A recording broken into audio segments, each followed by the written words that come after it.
So in 2013, I suffered a series of personal losses, and like any other groupie, I refused to deal with my emotions. And I thought everything was going absolutely fine until one day last winter when I could not get out of bed. And for the next 2 quarters, I could not get out of bed. But I was telling myself, so what? I'm not depressed, I'm a groupie. So what if I cannot get out of bed? Or I haven't showered in a week? Or that it makes me sick to my stomach every time I have to walk through the winter garden? You know, it's weird.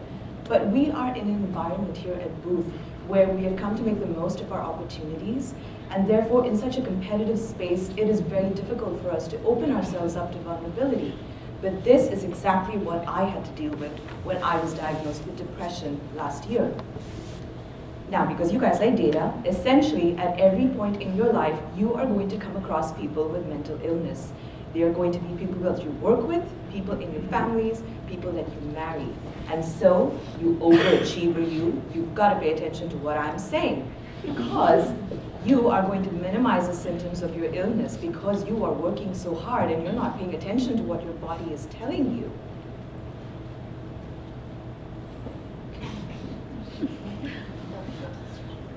People like me are trapped in a no-win situation. Now, on one hand, I want to desperately reach out and seek compassion from you, but I'm scared to death that because I have depression, people are going to perceive me as weak, weird, or a freak. You know, it's like having a lead impression survey every day of your life. But the most damaging thing it does is to rob you of your perception. So if I ask a friend for help and he says he's busy, he said he's busy, but I'm thinking he knows that I'm not worth wasting time over. He knows that I'm nothing. I am putting logic where none exists, and I am believing my own delusions. In the past couple of weeks, people at Booth have been speaking more openly about this, and I'm really grateful, but I think we can do more. Just because you have not been as ill as I was, doesn't mean that you have to deal with this on your own. If you talk about your problems, you will be able to open yourself up, trust yourself again, and forgive yourself for things that you did or did not do in your life.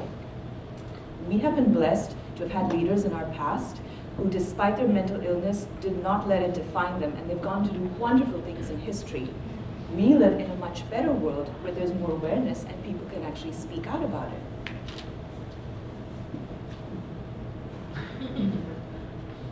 Since I began my road to recovery, my motivation now to get up in the morning is not driven by a fear of failure or ridicule, but by an internal flame and more kindness towards myself and a more realistic perception of what people around me are doing.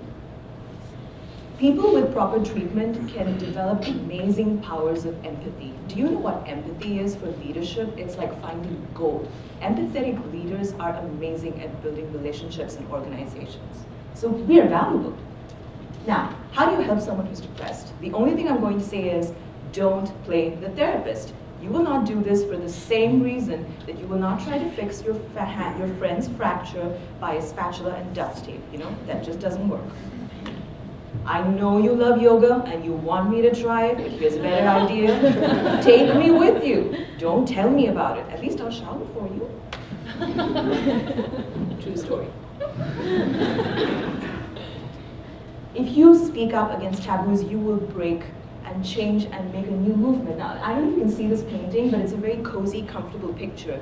You know what? This painting is a lie. This guy over there in the background, he actually has a mistress and another family in a dirty part of London.